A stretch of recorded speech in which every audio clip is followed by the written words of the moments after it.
Haleluya. Mula pertama saya mengucapkan salam sejahtera di dalam nama Tuhan Yesus Kristus buat semua kita yang hadir pada malam hari ini.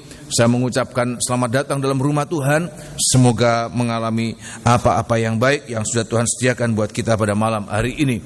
Pada malam hari ini kita akan lanjutkan firman penggembalaan yang sudah kita alami pada hari-hari yang lalu, yaitu kita sedang berbicara tentang imam besar yang berbicara dari surga untuk kita sekalian, khususnya buat kita yang hidup pada akhir zaman ini. Tuhan sedang berbicara untuk segala masalah kita, segala persoalan kita, dan kita bisa melihat ada jalan keluar, ada solusi yang terbaik yang Tuhan berikan buat kita sekalian. Seperti demikian, amin. Nah, malam hari ini kita akan melihat bagaimana Tuhan Yesus berbicara untuk kita untuk mengerjakan penyucian. Sebab Ibrani pasal yang pertama ayat yang ketiga dia katakan dia mengerjakan penyucian dosa sampai selesai, sampai tuntas. Artinya apa? Kalau dia mengerjakan penyucian lewat firman-Nya, kalau dia sudah mulaikan penyucian yang tajam, yang keras dalam kehidupan kita, maka dia tidak pernah akan berhenti, tetapi dia akan bekerja terus hari demi hari. Setiap kali kita mendengarkan firman Tuhan, kita melihat kuasa penyucian itu bekerja dalam kehidupan kita. Untuk apa? Untuk menyucikan kita sampai satu saat Alkitab mengatakan semuanya sudah dibaharui. Tidak ada lagi yang perlu dibaharui. Kenapa? Sebab hari demi hari, setiap kali kita mendengarkan firman Allah, penyucian itu bekerja di dalam kehidupan kita. Tetapi perhatikan firman Tuhan yang menyucikan ini, saya gambarkan kebaktian-kebaktian yang lalu bagaikan Urim dan Tumim. Ada terang dan ada ketajaman yang begitu sempurna, sehingga kalau Tuhan sudah bekerja, Tuhan tidak pernah salah. Tuhan tidak pernah salah operasi dengan ketajaman firman Allah. Dokter bisa salah dalam operasi, tapi Tuhan tidak pernah salah. Kalau dia mengerjakan sesuatu, dia tidak pernah akan salah sasaran. Dia akan tepat pada sasaran. Nah, kalau kita bisa melihat Tuhan bekerja dengan Urim dan Tumim, tidak ada yang terselubung. Kalau Urim dan Tumim itu bekerja di tengah-tengah orang Israel, nggak ada yang terselubung. Tuhan tahu isi hati manusia. Maka apa yang harus kita alami supaya kita boleh mengalami pekerjaan penyucian itu dengan Urim dan Tumim, itu firman yang menyucikan. Maka perlu kerinduan dan perlu kerelaan hati. Perlu kerelaan hati dan kerinduan untuk mengalami kuasa firman Allah. Sehingga apa? Firman Allah bekerja dengan leluasa untuk menyucikan apapun yang menjadi cacat celah kita, supaya kita ditampilkan tanpa cacat, tanpa noda, tetapi sempurna, cemerlang di hadapan Tuhan. Semua mengalami demikian, amin. Nah, malam hari ini, sebagaimana kebaktian-kebaktian yang lalu saya sampaikan, seperti Daud mengatakan di dalam kitab Mazmur pasal 139 ayat 23 dan 24, sudah bisa baca di rumah. Dia katakan, selidiki aku ya Tuhan, ketahuilah pikiran hatiku.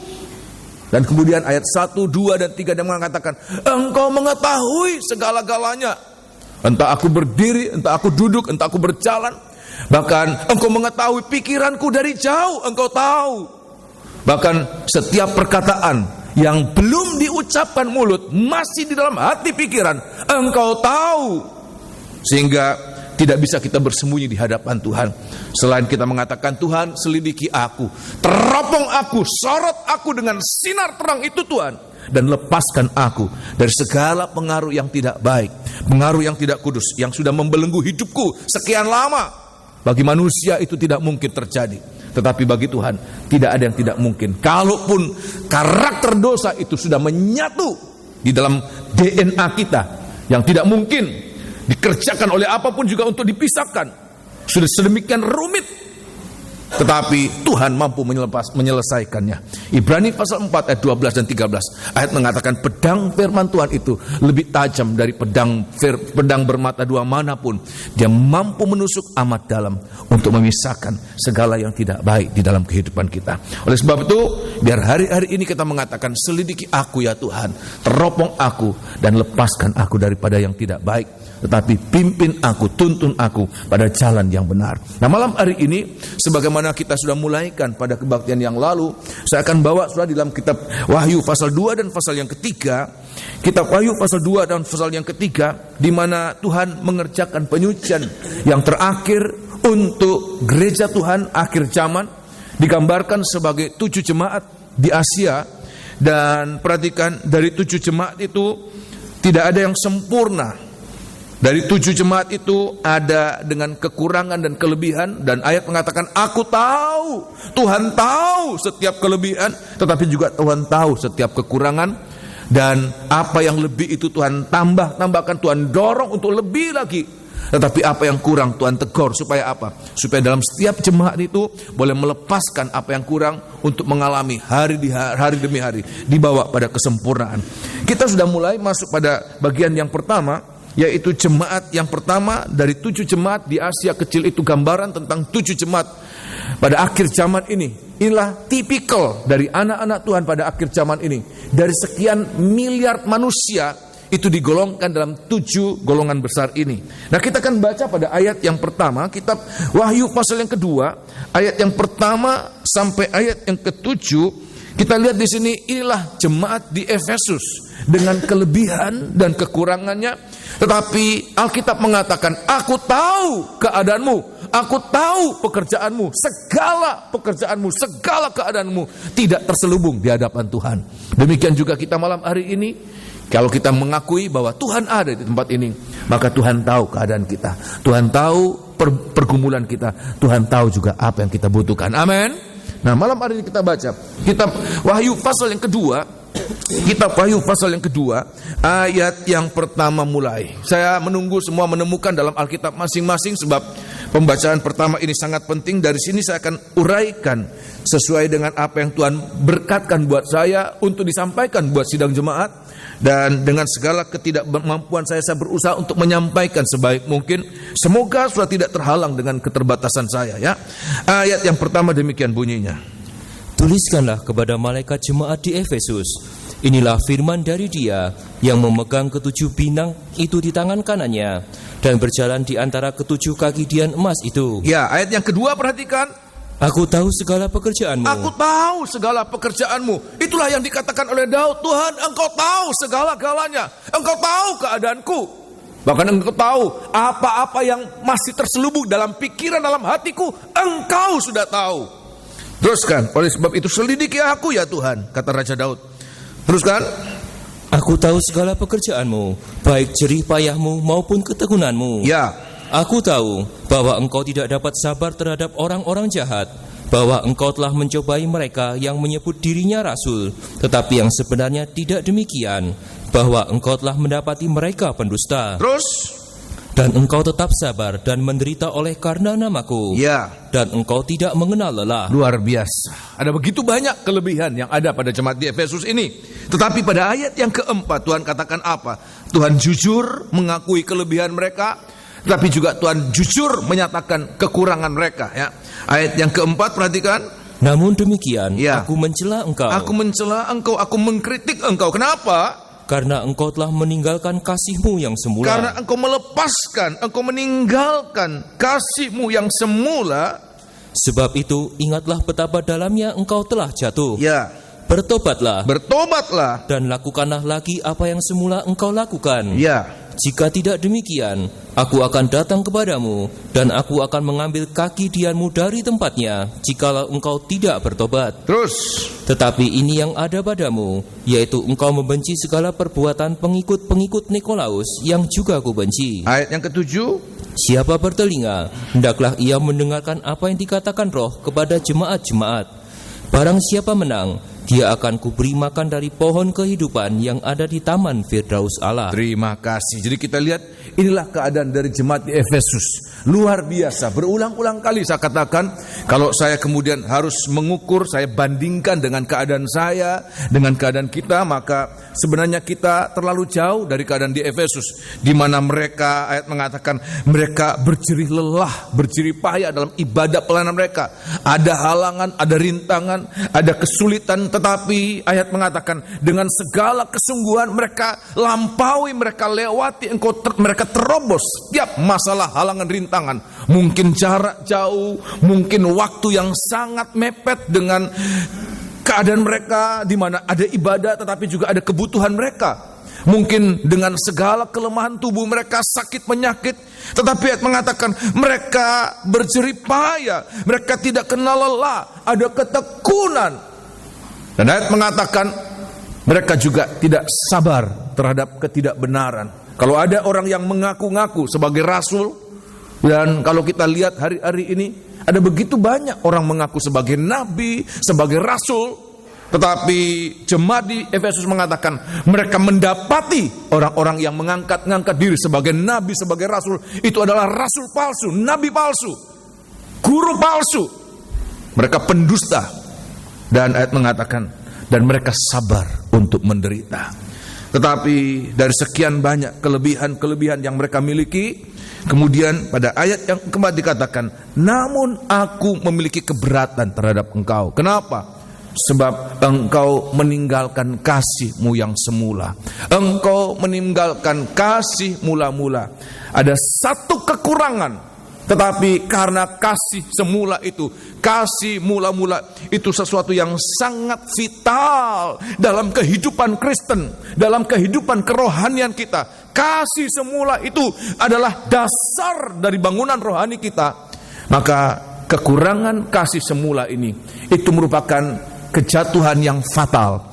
Karena kasih mula-mula itu sesuatu yang sangat vital, maka tidak adanya kasih semula itu merupakan kekurangan yang sangat fatal. Tuhan katakan, betapa dalamnya engkau jatuh. Engkau jatuh di tempat yang sangat dalam. Kebaktian hari Kamis yang lalu saya katakan, perkataan itu sama persis waktu Tuhan katakan kepada Lucifer. Lucifer, dia jatuh di tempat yang paling dalam, di liang kubur. Liang kubur di sini bukan kubur di Kembang Kuning atau kubur di Keputi yang dalamnya cuma 2 meter, 3 meter ya. Sangat-sangat terjangkau. Tapi liang kubur yang dimaksudkan dalam Yesaya pasal 14, itulah Hades, api neraka. Tuhan katakan itu lubang yang tidak terduga dalamnya. Di sana ada kegelapan, di sana ada ratapan tangis. Di sana Lucifer berada, di sana juga kalau tidak bertobat orang-orang di Efesus akan berada. Oleh sebab itu Tuhan katakan, bangunlah ya. Oleh sebab itu aku mengatakan ayat, sebab itu ingatlah betapa dalamnya engkau jatuh, bertobatlah dan lakukan lagi semula apa yang engkau lakukan. Sebab kalau tidak, maka jemaat di Efesus itu akan kemudian mengalami nasib seperti Lucifer. Seolah-olah kelebihan-kelebihannya yang banyak itu kemudian tidak ada artinya. Kenapa? Mereka kekurangan satu perkara. Dan apa yang kurang itu sesuatu yang sangat fatal, sesuatu yang sangat penting, sesuatu yang sangat vital, yang tidak boleh tidak ada. Itu harus ada. Kenapa? Sebab tanpa kasih semula, maka 1 Korintus mengatakan segala-galanya tidak ada artinya apa-apa. Kita bisa melakukan segala sesuatu, tetapi tanpa kasih, maka semuanya tidak berarti. Oleh sebab itu di hari-hari ini Tuhan katakan kembali pada kasih semula itu, kembali pada kasih semula itu. Nah, bagi kita di hari-hari ini, apa kasih semula ini? Kasih mula-mula apa bagi kita? Apa kasih mula-mula ini? Apa kasih seperti 50 tahun yang lalu pertama kali kita menjadi orang Kristen? Apa kasih sedemikian? Ada benarnya juga. Tetapi saya mengatakan apa kasih semula ini? Kasih semula ini berulang-ulang kali saya katakan adalah kasih yang dinyatakan oleh Tuhan Yesus di atas kayu salib. Untuk apa? Mengampuni segala kesalahan kita. Dia mati untuk kita. Tolong baca di dalam kitab Roma pasal yang kelima. Berulang-ulang kali saya baca ini, tetapi saya akan bacakan untuk meneguhkan penyampaian firman pada malam hari ini, supaya ke sana kita kembali, supaya jangan ibadah kita, pelayanan kita menjadi sia-sia. Kita sudah banyak berkorban, kita sudah banyak melakukan sesuatu untuk Tuhan. Sedang jemaat di Efesus luar biasa. Apa yang mereka kerjakan dalam pelayanan, dalam ibadah, itu belum sampai ke tahap itu kita ini sekarang ini. Tapi Tuhan katakan kalau itu kemudian dilakukan tanpa kasih semula, maka mereka akan berada di tempat yang paling dalam. Roma pasal yang kelima, suratan Roma pasal yang kelima, Roma pasal yang kelima ayat yang ke-6. Oleh sebab itu ini yang harus menjadi pegangan kita di hari-hari ini. Jangan dilepaskan, jangan ditinggalkan, tetapi pegang ini erat-erat.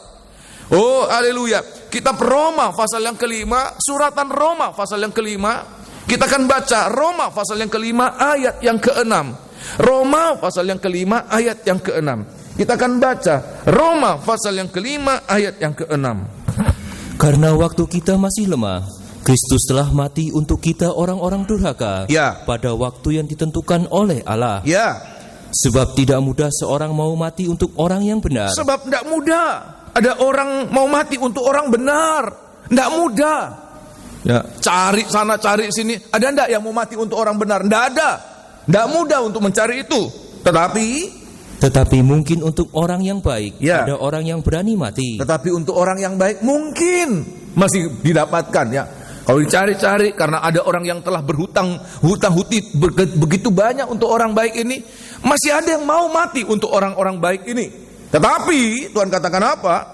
Akan tetapi, ya, Allah menunjukkan kasih-Nya kepada kita, ya, oleh karena Kristus telah mati untuk kita, ya, ketika kita masih berdosa. Tetapi Tuhan katakan, untuk orang berdosa, untuk orang jahat, tidak ada orang yang mau mati untuk orang jahat. Saya berulang-ulang kali menggambarkan, seandainya, duduk sebentar ya, seandainya ada teroris, ada residivis yang kemudian layak dihukum mati dan diberikan sayembara, diberikan suatu pernyataan terbuka, siapa di antara rakyat Indonesia akan menggantikan teroris ini yang seharusnya dieksekusi mati besok? Siapa di antara ini? Di antara sekian ratus juta orang Indonesia, ada enggak yang mau menggantikan dia supaya teroris ini enggak harus mati? Tetapi orang yang rela menggantikan dia yang harus mati. Tidak ada yang melakukan itu. Tapi ayat mengatakan Yesus di atas kayu salib, Dia menggantikan keadaan kita, Dia menggantikan posisi kita. Dia yang mati di atas kayu salib supaya kita yang seharusnya mati, kita tidak harus mati tetapi kita selamat. Inilah kasih semula. Ayat mengatakan di atas kayu salib semua surat hutang dosa kita dipakukan. Filipi pasal 1, suratan Filipi, ya.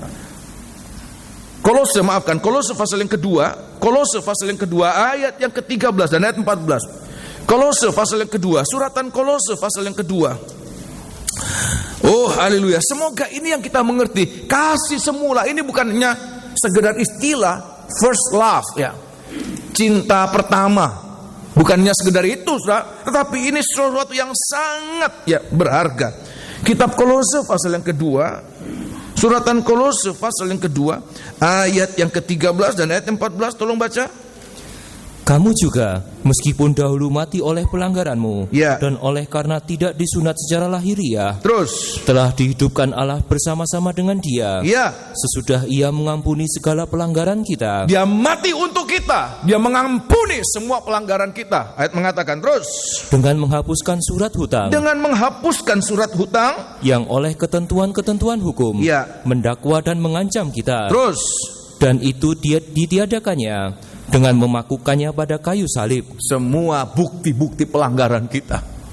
Terima kasih. Semua bukti pelanggaran kita, semua bukti, ya, ketidakbenaran kita, ketidakkudusan kita, seperti surat hutang itu, ayat mengatakan dipakukan di atas kayu salib. Supaya apa? Supaya kita yang seharusnya mati karena dosa kita, kita tidak harus mati, tetapi kita boleh diselamatkan oleh Tuhan. Oleh sebab itu, biarlah semoga semua ini yang bisa kita rasakan, kita alami dalam hidup kita ini. Kita boleh mengalami ini kasih yang pertama, ini kasih yang mula-mula yang Tuhan nyatakan buat kita. Orang berdosa, tetapi ada orang yang mau mati menggantikan posisi kita, supaya kita yang seharusnya mati dalam dosa, tetapi kita tidak mati, tetapi kita hidup dalam kekekalan di dalam kerajaan surga. Sudah bisa mengerti demikian? Amin. Nah, tetapi kalau kita kembali dalam kitab Wahyu pasal yang kedua, jemaat di Efesus, mereka tinggalkan ini. Kasih yang sangat berharga, yang menyelamatkan, yang merubah arah hidup dari manusia berdosa. Kasih ini, ayat mengatakan, ternyata ditinggalkan, dilepaskan oleh jemaat di Efesus. Oleh sebab itu, kepada jemaat di Efesus, Tuhan mengatakan apa? Secara terjemahan bebas mengatakan, Tuhan katakan kembali pada kasih semula itu. Kembali, sebab kalau tidak, mereka akan mengalami kebinasaan kekal. Nah, malam hari ini saya akan menyampaikan ada dua perkara yang Tuhan nyatakan buat kita, khususnya jemaat di sini, dalam hal kembali.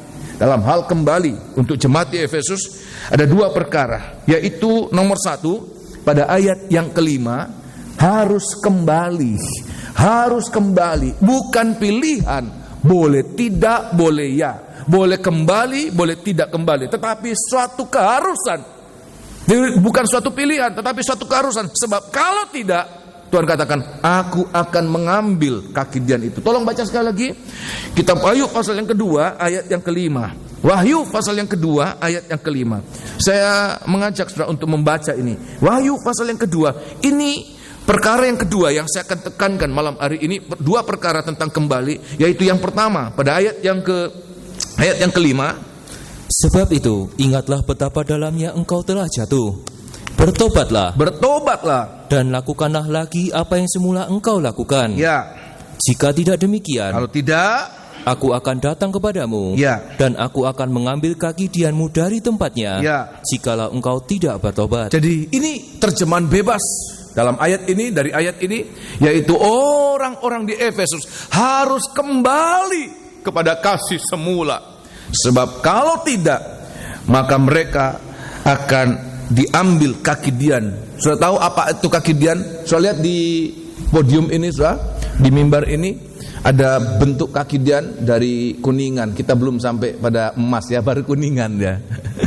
Nah di situ seperti ini kaki Dian yang ada di tabernakel, dan kaki Dian ini satu-satunya sumber terang yang ada pada ruangan kudus. Hanya kaki Dian ini sumber terang, sehingga kalau kaki Dian itu diambil, berarti ruangan kudus itu berada dalam kegelapan. Sebab ruangan kudus itu tidak ada jendelanya, saudara.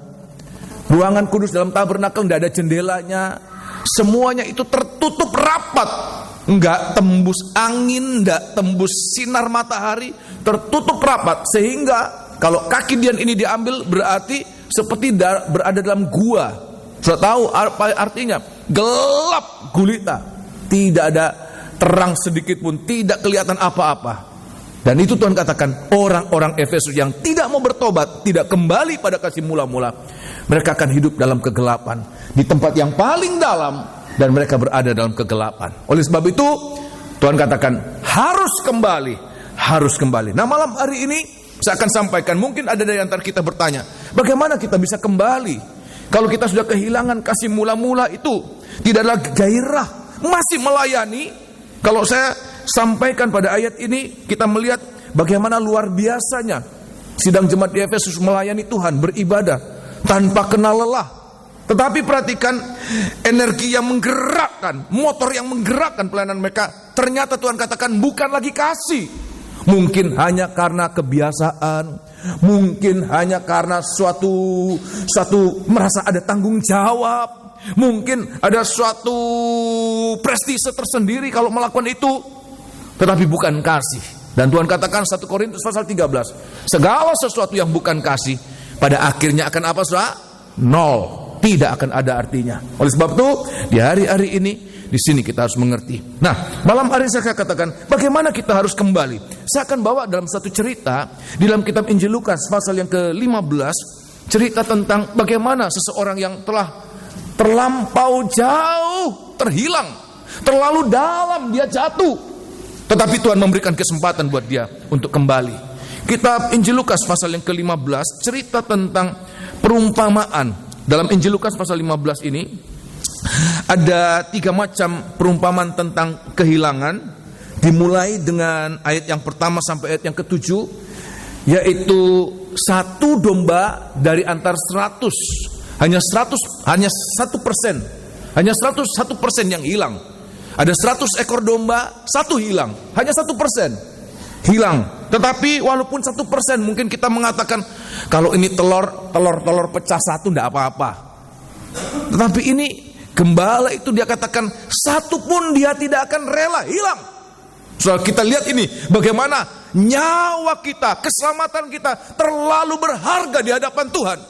Tuhan tidak rela ada 1 ekor domba walaupun dia punya 100. Kemudian 1 hilang. Cuma 1% dia katakan tidak apa-apalah, cincailah. 1% hilang tidak apa-apa. Hitung-hitung resiko. Tidak. 1 ini dia cari sampai menemukan. Kemudian yang kedua, pada ayat yang ke-8 sampai ayat yang ke-10, ada 10 uang dirham, 1 hilang. Persentasenya lebih besar, 10%. Ya mungkin orang mengatakan, tidak apa-apalah, hilang 1 masih ada 9. Tetapi ayat mengatakan dia tidak rela untuk hilang. Dia cari. Sampai apa, saudara? Sampai ketemu. Kemudian yang ketiga, Persentase kehilangan makin hari makin besar. Hanya ada 2 anak. Ayat mengatakan 1 hilang. Berapa kehilangannya, saudara? 50%. Rela enggak, saudara? Enggak rela. Oleh sebab itu kita lihat di sini, anak itu sesuatu yang sangat berharga dari orang tua. Seolah-olah Tuhan katakan dia enggak rela punya anak berapapun, 10 pun 1 hilang enggak rela. Kira-kira demikian yang punya anak 10? Apalagi cuma punya anak 2, apalagi punya anak 1, enggak rela.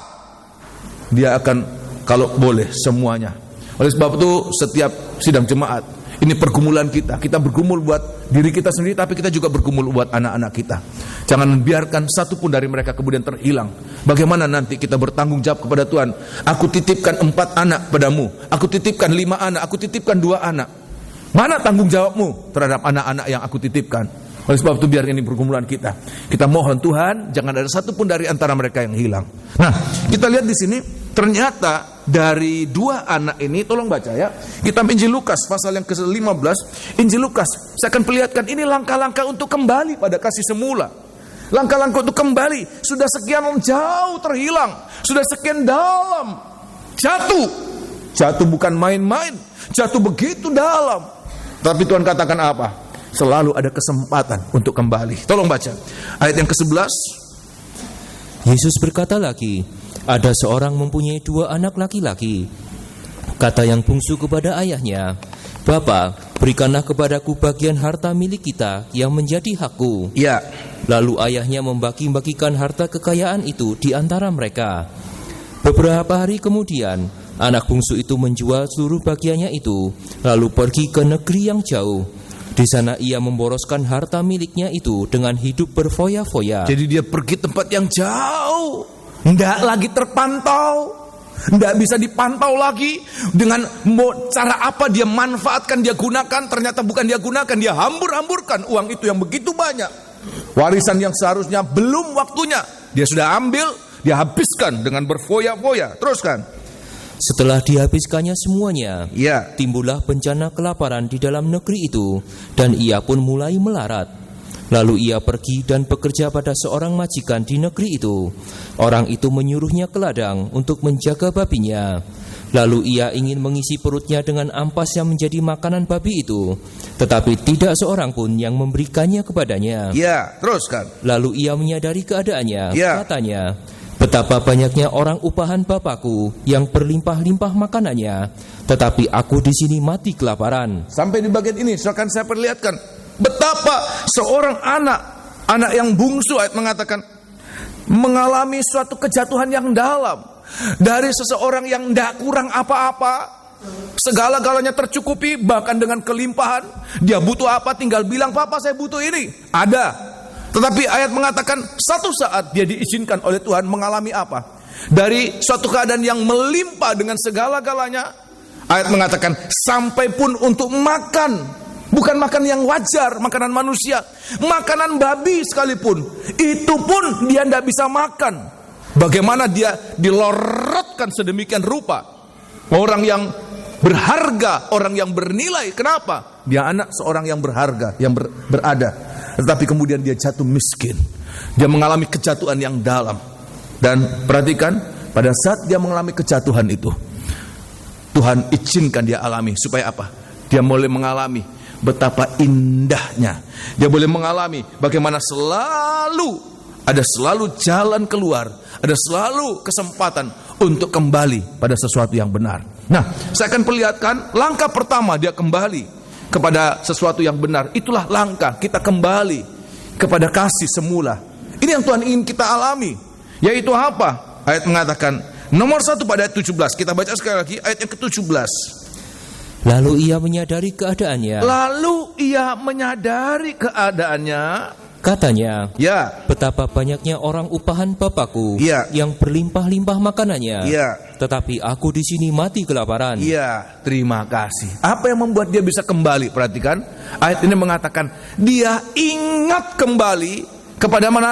Kepada siapa? Rumah Bapa. Pada saat dia mengalami seperti dia jatuh di tempat yang paling dalam, paling bawah.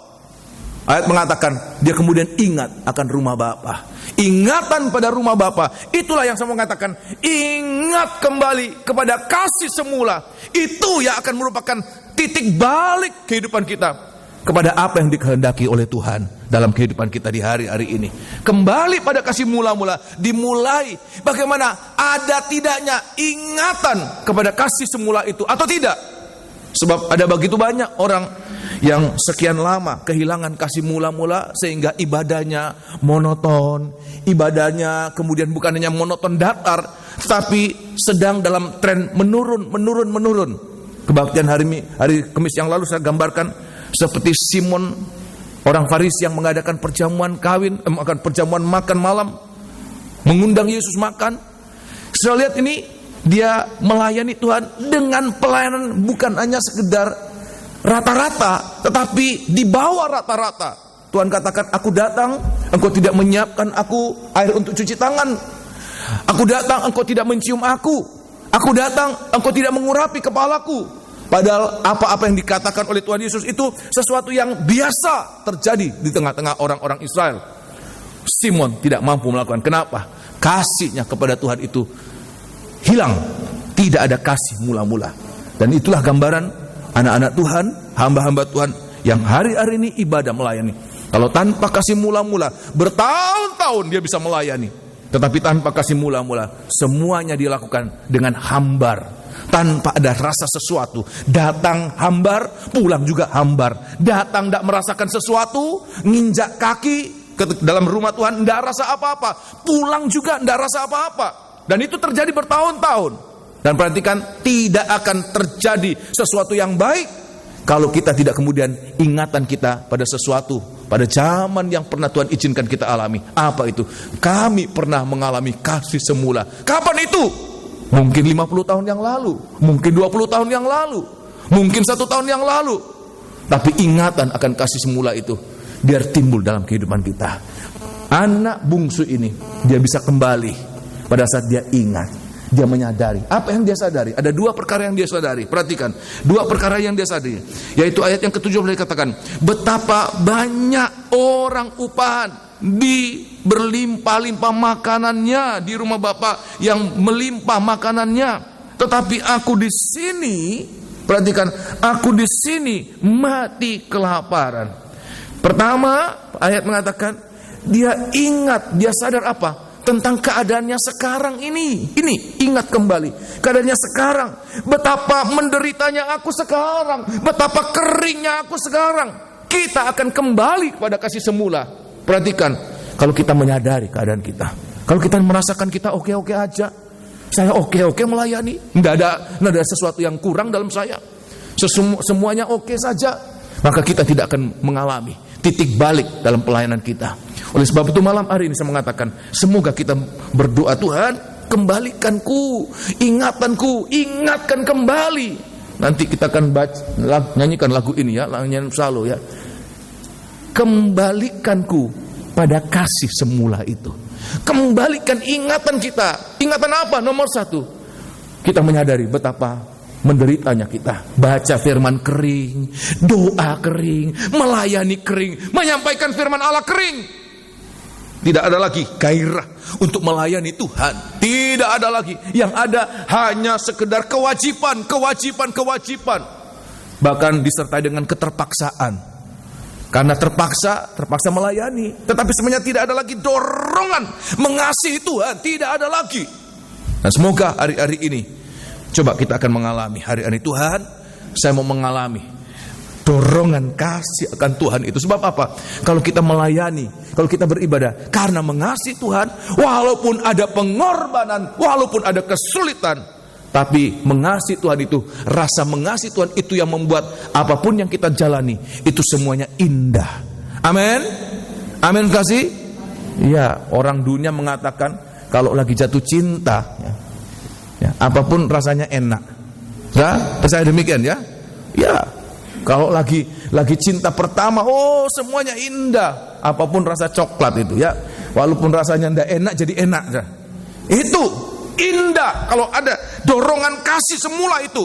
kita melayani, kita ibadah, jauh, macet, hujan, banjir, apapun juga, kita merasakan Tuhan senang, indah berada dalam rumahmu. Raja Daud mengatakan, aku akan tinggal dalam rumahmu sepanjang umur hidupku. Dan semoga inilah kita alami di hari-hari ini. Pertama, mengerti, menyadari betapa menderitanya sekarang. Tetapi yang kedua, ingat betapa bahagianya dulu di rumah Bapa. Dulu saya tidak kurang apa-apa. Tapi sekarang saya mengalami banyak penderitaan, masalah demi masalah, seolah-olah tidak ada jalan keluar. Oleh sebab itu, malam hari ini semoga kita ada kerinduan sepasang suami istri yang dulu menjalani hidup mereka dengan pas-pasan, sangat pas-pasan, baru menikah, nggak punya mebel, ya, tidur di koran, di atas koran, alas koran, nggak punya sofa, nggak punya kasur, nggak punya semuanya, nggak punya, tapi bahagia. Berjalan waktu, ekonomi makin membaik, ya, tetapi suasana dulu itu sudah hilang. Sehingga mereka kepingin seperti dulu, walaupun tidak punya apa-apa, makan cuma nasi dengan garam, tapi bahagia. Sekarang semuanya hebat, semuanya baik, tetapi hambar semuanya. Oleh sebab itu malam hari ini saya mau mengatakan, semoga ini ada keringat, ada kerinduan, ingatan kita. Tuhan, ingat rumah Bapa, ingat kasih mula-mula. Tolong baca kitab Ibrani pasal yang ke-10, kitab Ibrani pasal 10. Kalau kita ingat kembali, itu akan menjadi jalan langkah pertama kita kembali kepada kasih semula itu. Kalau kita tidak ingat, kita anggap kita baik-baik saja, tidak akan berubah. Seandainya anak bungsu ini kemudian dia tidak merasa apa-apa, dia tidak ingat rumah Bapa, mati kelaparan. Tetapi Tuhan izinkan dia ingat, saya di sini untuk makan saja, bukan makanan manusia, makanan babi saja. Saya tidak diizinkan. Harga saya lebih rendah dari harga babi. Nilai saya lebih rendah dari nilai babi. Sedemikian dia jatuh nilainya di hadapan manusia. Tapi dia ingat rumah Bapa. Itu yang membuat dia ada titik balik kembali kepada kasih semula itu, ya. Dalam Ibrani pasal 10, kitab Ibrani pasal 10, semoga ini yang ada dalam kehidupan kita. Ibrani pasal 10, jangan biarkan itu terjadi begitu saja, berlarut-larut. Ya, kitab Ibrani pasal 10 ayat yang ke-32. Kitab Ibrani pasal 10 ayat 32. Perhatikan, Ibrani 10 ayat 32. Ingatlah akan masa yang lalu. Nah, ingat akan masa yang lalu. Waktu kita cinta Tuhan, waktu pertama kali kita percaya. Walaupun Filipi pasal yang pertama mengatakan, waktu kita percaya, bersama dengan kita percaya, juga kita dikaruniakan untuk apa? Menderita. Namun waktu itu, penulis Ibrani mengatakan, waktu itu menderita, tetapi walaupun menderita senang. Kenapa? Seperti kita berada pada first love, cinta mula-mula. Ayat yang ke-32, perhatikan. Saya ulangi, ingatlah akan masa yang lalu. Ya. Sesudah kamu menerima terang, ya, kamu banyak menderita oleh karena kamu bertahan. Pada saat engkau percaya, ada penderitaan. Teruskan. Oleh karena kamu bertahan dalam perjuangan yang berat. Ada perjuangan yang berat ini. Orang-orang Ibrani pada saat pertama-tama mereka dulu, mereka berjuang, mereka percaya mendapat ancaman dari orang-orang Yahudi yang lain, ya, tetapi mereka tidak goyah, menderita, tetapi mereka bertahan dalam perjuangan yang berat. Terus 32, 33. Baik waktu kamu dijadikan tontonan oleh cercaan dan penderitaan, terus maupun waktu kamu mengambil bagian dalam penderitaan mereka yang diperlakukan sedemikian. Ya. Memang kamu telah turut mengambil bagian dalam penderitaan orang-orang hukuman. Terus. Dan ketika harta kamu dirampas. Harta dirampas, tidak apa-apa. Teruskan. Kamu menerima hal itu dengan sukacita, sebab kamu tahu bahwa kamu memiliki harta yang lebih baik dan yang lebih menetap sifatnya. Terima kasih. Waktu itu penulis Ibrani mengatakan, jemaat di Ibrani tidak goyah. Walaupun seharusnya mereka menangis, mereka sukacita. Oleh sebab itu di hari-hari ini ingat kembali bagaimana kita pernah mengalami sukacita dalam Tuhan. Walaupun harus menderita secara manusia, tapi ada sukacita. Biar ingatan itu membangkitkan kita. Kita berseru, Tuhan, saya kepingin lagi suasana itu loh Tuhan. Suasana itu yang sangat indah, sangat mahal. Sekarang saya tidak pernah merasakan lagi. Baca firman, hambar, dengar firman, tidak rasa apa-apa. Berdoa juga datar, tidak ada rasa sesuatu. Dulu pernah kita merasakan itu. Berdoa rasanya ada urapan. Baca firman itu begitu hidup. Setiap ibadah rasanya seperti pesta saja. Tetapi sekarang, apa yang kita alami? Hambar, nggak ada rasa apa-apa. Oleh sebab itu kalau kita ingat, Tuhan, dulu saya pernah mengalami itu. Tuhan katakan, bangkitkan ingatan itu. Tuhan, ingat kembali. Ingat kembali, sebab ingatan itu ya akan menarik kehidupan kita. Langkah yang kedua apa? Setelah ingat, kemudian langkah yang kedua, pada ayat yang ke-20, kitab Injil Lukas pasal 15. Kalau sudah ingat, kita akan didorong pada langkah-langkah selanjutnya. Semoga malam hari ini kita diingatkan kembali oleh Tuhan. Kalau kita jujur, kita mengakui, iya Tuhan, saya tidak seperti 50 tahun yang lalu. Saya tidak seperti 20 tahun yang lalu. Saya tidak seperti 5 tahun yang lalu Tuhan. Saya tidak pernah 1 tahun yang lalu Tuhan. Sekarang ini saya pada titik yang terendah Tuhan. Sudah berada pada titik beku. Ibadah sudah sangat terpaksa ibadah. Tapi saya pernah mengalami bahagianya ibadah. Walaupun harus dilewati dengan penderitaan, tapi ada sukacita. Saya rindu mengalami itu kembali Tuhan. Saya rindu Tuhan. Saya merindu mengalami masa-masa seperti masa bulan madu. Saya rindu mengalami itu Tuhan. Kembalikanku pada masa itu. Maukah kita berkata demikian kepada Tuhan? Amin. Dalam doa kita, kembalikanku Tuhan pada masa itu. Itu masa yang paling bahagia. Walaupun berjalan di tengah-tengah banyak bahaya, banyak penderitaan, tetapi ada sukacita mengikut Tuhan. Nah, di dalam kitab Injil Lukas pasal yang ke-15 ayat yang ke-20 kita lihat, kalau sudah ingat akan kita dibawa pada langkah yang kedua. Ingat, ya kita lihat ini langkah-langkah kembali pada kasih semula ya. Ya, kitab Wahyu pasal yang kedua tadi Tuhan katakan, ingatlah betapa dalamnya engkau jatuh. Ini, ingatlah betapa dalamnya engkau jatuh. Tapi ingatlah juga betapa bahagianya pada saat engkau pertama kali mengenal, merasakan kasih Allah itu. Tuhan Yesus mati untuk kita. Oh, haleluya. Ayat yang ke-20, perhatikan. Maka bangkitlah ia dan pergi kepada bapaknya. Nah, ketika ia masih jauh, perhatikan. Ayahnya telah melihatnya. Lalu tergelaklah hatinya oleh belas kasihan. Ayahnya itu berlari dan mendapatkan dia, lalu merangkul dan mencium dia. Terima kasih. Langkah yang kedua, bukan hanya ingat dan diam. Perhatikan ini penting. Bukan hanya ingat dan diam dan menghayal. Oh, dulu enak. Seandainya dia kemudian hanya diam, dia tidak mengalami sesuatu apa-apa yang baik. Tetapi karena dia ingat dan dia didorong untuk langkah yang selanjutnya apa? Bertindak untuk kembali. Dia ingat akan rumah Bapa, ingat akan kasih semula, tetapi juga bertindak untuk kembali pada kasih semula itu. Bertindak untuk kembali pada kasih semula.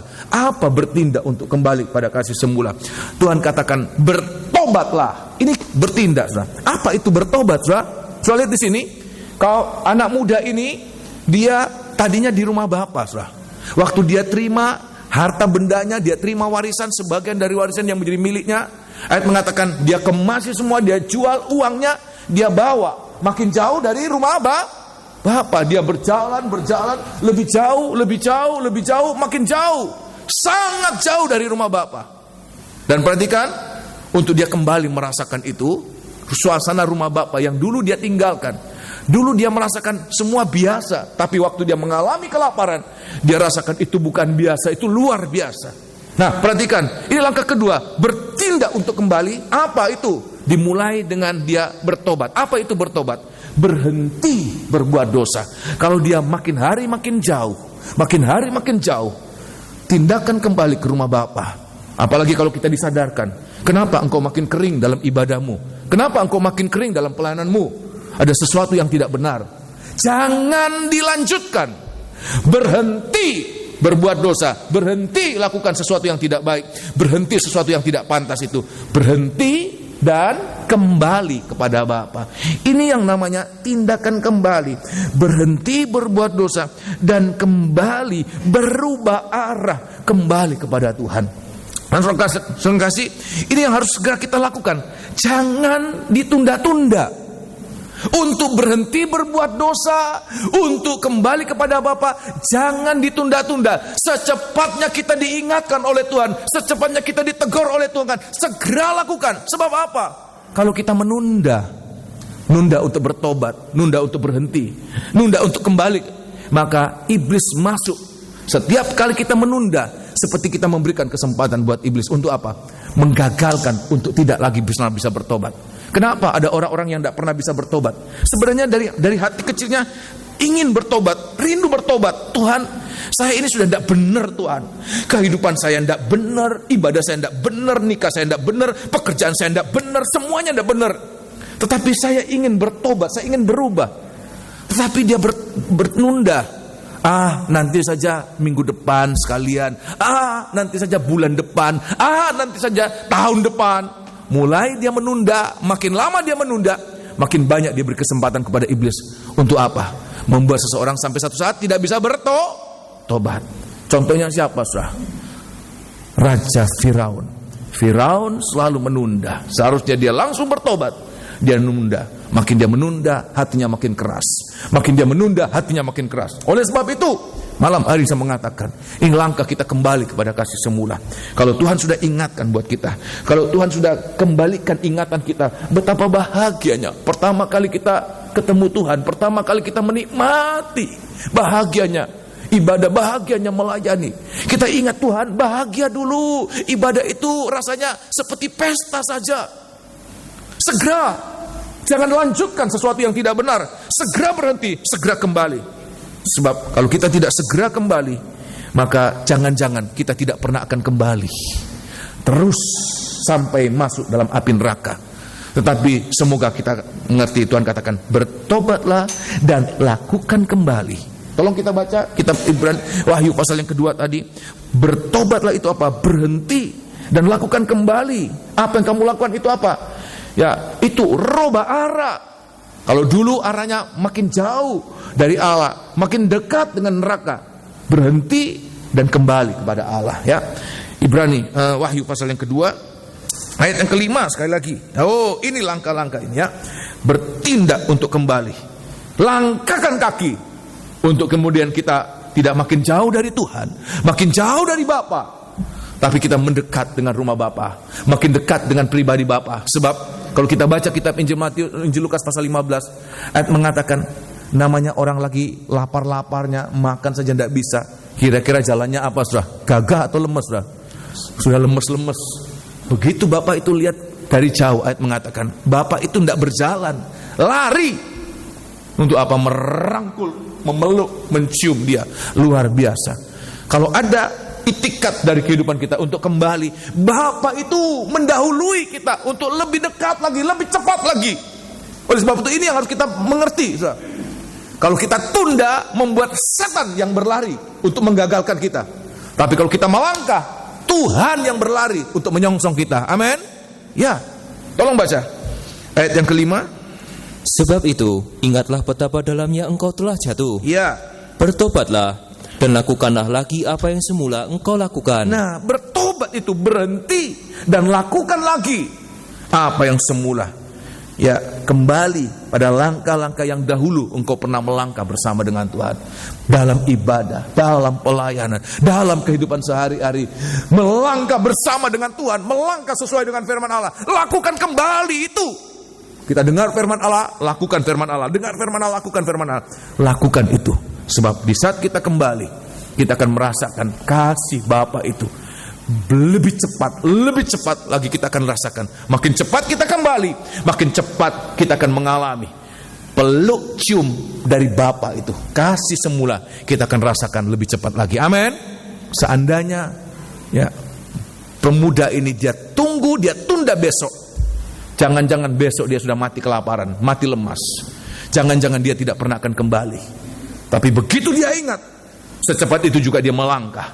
Secepat itu juga dia akan mengalami kasih Bapa, kasih semula itu merangkul kembali dia yang sudah terlanjur jauh, yang sudah kemudian terlampau jauh, jatuh begitu dalam, dia diangkat kembali.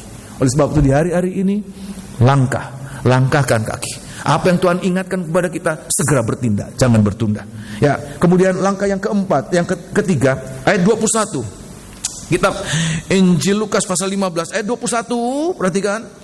Kata anak itu kepadanya, Bapa, aku telah berdosa terhadap surga dan terhadap Bapa. Bapa, aku telah berdosa kepada surga dan terhadap Bapa. Aku tidak layak lagi disebut anak Bapa. Aku tidak layak lagi disebut sebagai anak Bapa. Ayat 21 katakan apa?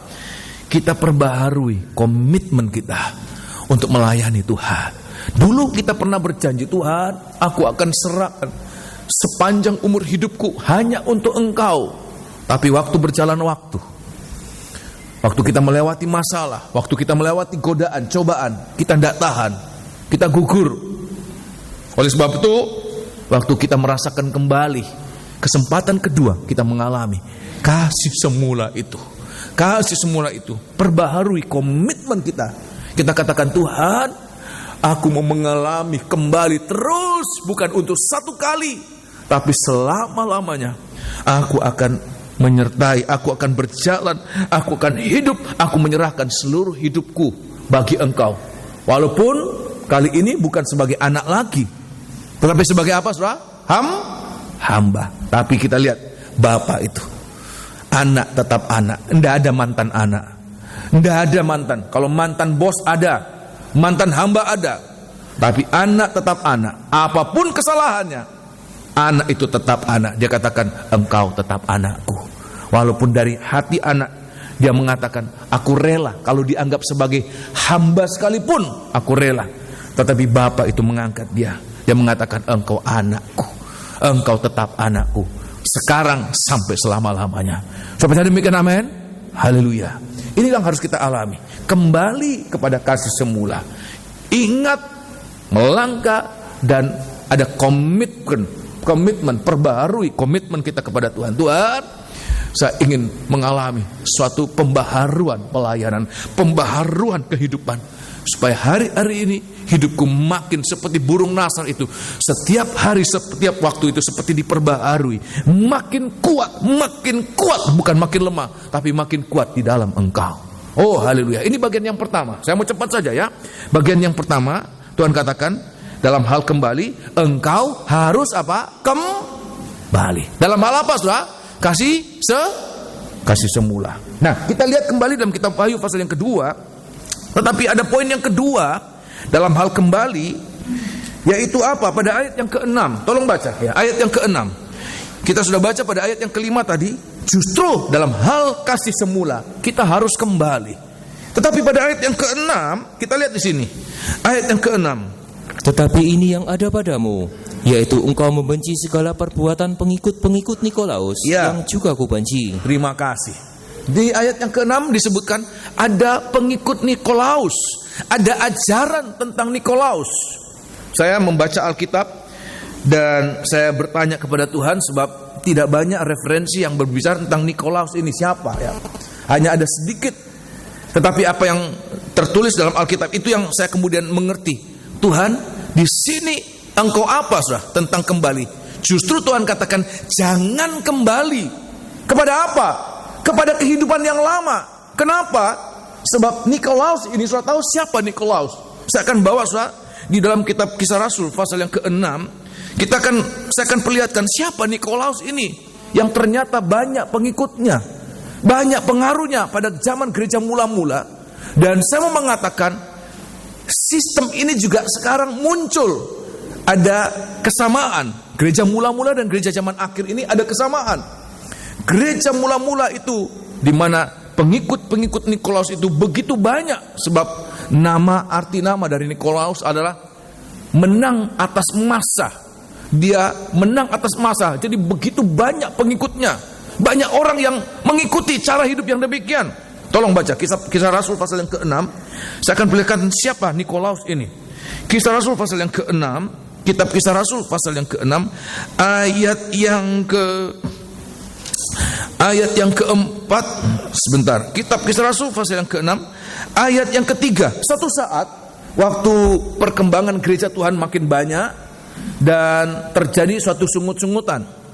Ada orang-orang Yahudi yang berbahasa Yahudi, tetapi juga ada orang-orang Yahudi yang di perantauan itu kembali, bahasa mereka adalah bahasa Yunani. Orang Yahudi tetapi berbahasa Yunani sesuai dengan tempat mereka berada, merantau. Nah, pada saat itu tragis sungut-sungut dalam gereja Tuhan, dan rasul-rasul mengatakan kami tidak puas dengan pelayanan, sebab kalau kami sibuk melayani diakonia, rasul-rasul yang seharusnya melayani mimbar tetapi kemudian disibukkan dengan melayani diakonia, ransum dari janda-janda, orang-orang miskin, nanti waktu kami kesita dengan pekerjaan itu. Oleh sebab itu angkat 7 orang yang terkenal baik, punya reputasi yang baik, penuh dengan roh dan hikmat, dan ada kerelaan untuk melayani. Nah, dan dari 7 orang itu salah satunya adalah Nikolaus. Tolong baca ayat yang ketiga. Karena itu, saudara-saudara, pilihlah 7 orang dari antaramu yang terkenal baik dan yang penuh roh dan hikmat, supaya kami mengangkat mereka untuk tugas itu. Punya kerelaan untuk bekerja, baik, punya hikmat, tetapi juga harus rela. Baik punya hikmat tapi tidak rela, saudara, juga tidak bisa dipakai. Baik punya hikmat dan rela untuk bekerja, sebab bekerjanya tidak dibayar, saudara. Suka rela kerja bakti ini. 7 orang untuk bekerja untuk ini. Teruskan.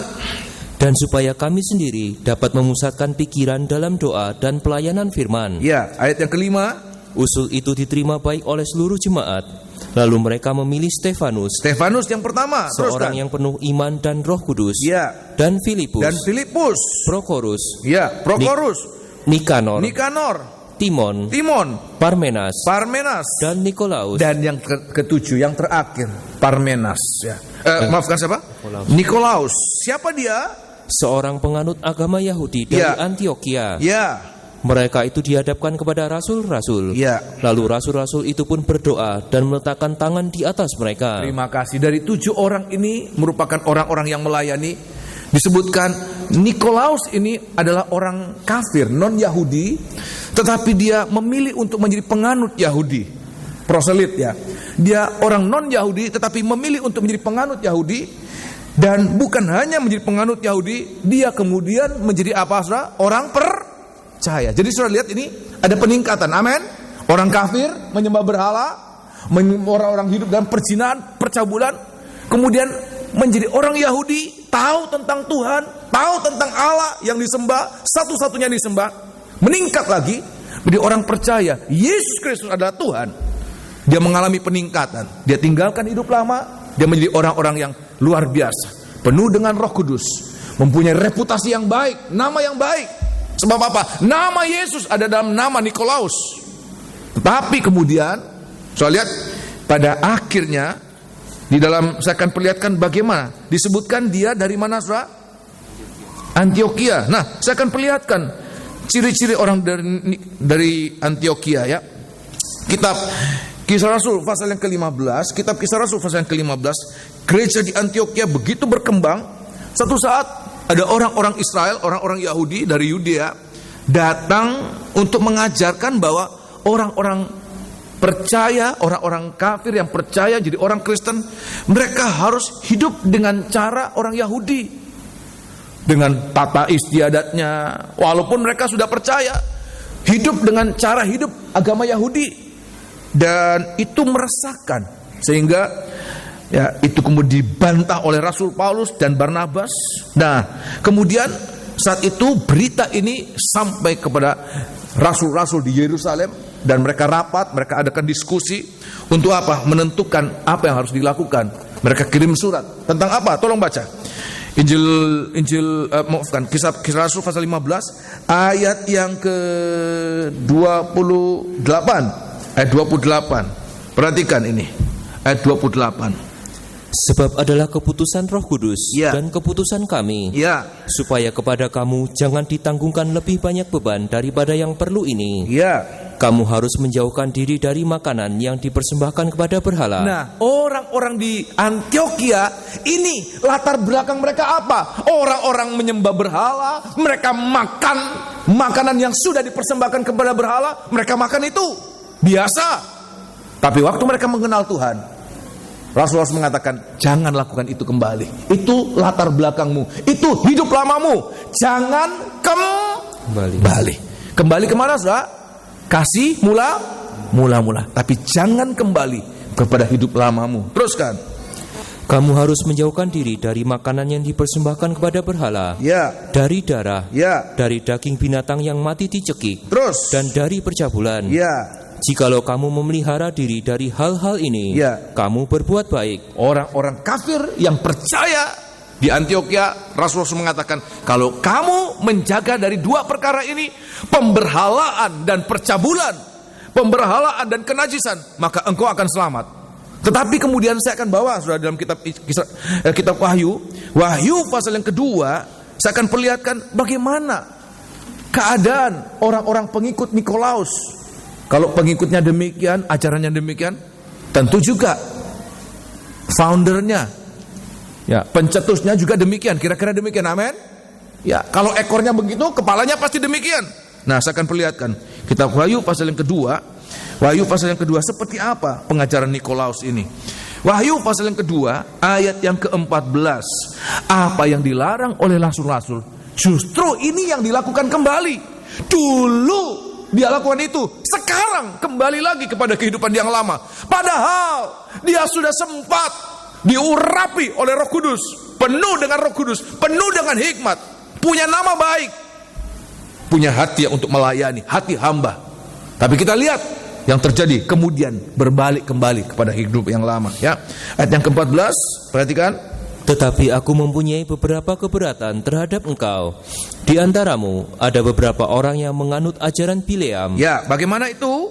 yang memberi nasihat kepada Balak untuk menyesatkan orang Israel, Ya, supaya mereka makan persembahan berhala dan itu yang berbuat zina. dilarang. Ini pengajaran Bileam. Tetapi itu juga sama dengan pengajaran Nikolaus. Ya, terus kan? Demikian juga ada padamu Ya. orang-orang yang berpegang kepada ajaran pengikut Nikolaus. Ya. Sebab itu bertobatlah. Kemudian ayat yang ke-20. Ayat yang ke-20. Tetapi aku mencela engkau, Ya. karena engkau membiarkan wanita Isabel yang menyebut dirinya nabiah, Ya. mengajar dan menyesatkan hamba-hambaku, Untuk apa? supaya berbuat zina dan makan persembahan-persembahan berhala. Terima kasih. Dua perkara ini merupakan karakter bangsa kafir. Apa itu? Pemberhalaan dan kenajisan. Dan Tuhan katakan, kalau mereka sudah dilepaskan dari segala yang najis, segala yang jahat ini, maka jaga, tetap jaga, supaya apa? Jangan kembali kepada kehidupan yang lama. Sebab orang yang kembali kepada kehidupan yang lama, kemudian Rasul Petrus mengibaratkan seperti apa, saudara? Maafkan, seperti apa, saudara? 2 Petrus mengatakan seperti anjing dan babi. Seperti anjing kembali menjilat muntahnya, seperti babi kembali kepada kubangannya. Kenapa? Dia kembali kepada kehidupan yang lama. Tuhan katakan, jaga ini, jangan kembali. Jemaat di Efesus, mereka tidak kembali kepada kehidupan yang lama, tetapi mereka belum. Tetapi Tuhan dorong mereka untuk kembali kepada kasih mula-mula. Jangan kembali kepada kehidupan yang lama. Nah, malam hari ini saya mau sampaikan supaya kita kemudian mengerti kenapa orang yang sempat dipakai Tuhan, kenapa Nikolaus ini orang yang dipakai oleh Tuhan, luar biasa. Namanya dituliskan, tidak main-main, namanya ditulis dalam Alkitab, sesuatu yang luar biasa. Kita ditulis di koran saja, ya, masuk berita yang baik loh, bukan berita yang tidak baik. Koran itu kita clipping baik-baik, kita koleksi. Ya, luar biasa. Apalagi ini ditulis dalam Alkitab, luar biasa. Nikolaus ditulis dalam hal yang baik pada awalnya. Tetapi apa yang terjadi? Karena dia tidak hati-hati, dia kembali lagi kepada kehidupan yang lama. Jangan kembali. Malam hari ini saya mengatakan apa yang harus kita jaga supaya kita tidak kembali kepada kehidupan yang lama. Dalam satu cerita, saya mau cepat saja, Injil Matius pasal 15. Injil Matius pasal 15. Apa yang membuat seseorang bisa kembali kepada kehidupan yang lama. Oh, kita harus hati-hati ini ya. Tuhan sudah lepaskan kita dari kenajisan. Tuhan lepaskan kita dari pemberhalaan. Tetapi kalau saja Nikolaus bisa kembali pada kehidupan yang lama, siapa kita? Oleh sebab itu kita harus berjaga ini. Nah, di dalam kitab Injil Matius pasal 15, satu saat Tuhan Yesus pergi ke Tirus dan Sidon, dan dia bertemu dengan seorang wanita Kanaan. Sudah tahu ceritanya ya? Dia minta tolong, Yesus anak Daud, tolong anakku perempuan sangat menderita sebab kerasukan setan. Tuhan tidak menjawab. Dia berteriak terus, dan Tuhan katakan, aku disuruh ke sini bukan untuk bangsa lain, tetapi hanya untuk orang-orang Yahudi, orang-orang Israel. Itu seperti domba-domba yang hilang dari kandangnya ya. Dia teriak terus. Dan apa dia katakan? Tidak layak, tidak patut mengambil roti. Roti itu apa saudara? Firman. Dibuang kepada apa saudara? Anjing. Tapi kita lihat perempuan ini, dia membutuhkan, dia menghargai roti firman Allah. Dia katakan apa? Benar Tuhan. Tolong baca ya. Ayat yang ke-26. Oh, ayat yang ke-26. Tetapi Yesus menjawab, tidak patut mengambil roti yang disediakan bagi anak-anak dan melemparkannya kepada anjing. Ayat 27. Kata perempuan itu, benar Tuhan. Benar Tuhan.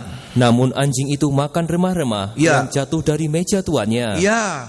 Maka Yesus menjawab dan berkata kepadanya, perhatikan. Hai ibu, besar imanmu. Maka jadilah kepadamu seperti yang kau kehendaki. Oh haleluya. Ini yang harus kita perhatikan.